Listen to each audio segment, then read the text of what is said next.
અંબાજીમાં અસામાજિક તત્વો બેફામ, પોલીસની પીસીઆર ગાડી પર હુમલો। અંબાજી વિસ્તારમાં કાયદો અને વ્યવસ્થા સામે ઉઠ્યા સવાલો।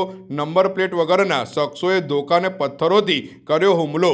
બનાસકાંઠાના યાત્રાધામ અંબાજીમાં અસામાજિક તત્વોનો ત્રાસ સતત વધી રહ્યો હોવાનું સામે આવ્યું છે। અંબાજીના 8 નંબર વિસ્તારમાં ડેરી નજીક સાંજના સમયે કેટલાક નંબર પ્લેટ વગરના શખ્સોએ પોલીસની પીસીઆર ગાડી પર ધોકા અને પથ્થરોથી હુમલો કર્યો હતો। હુમલામાં પીસીઆર વાનની મુખ્ય લાઇટ તેમજ કાચને નુકસાન પહોંચાડવામાં આવ્યું હતું। ઘટનાના પગલે સ્થળ પર લોકોના ટોળેટોળા એકત્ર થયા હતા। આ ઘટનાથી અંબાજી વિસ્તારમાં કાયદો અને વ્યવસ્થાની સ્થિતિ સામે ગંભીર સવાલો ઊભા થયા છે।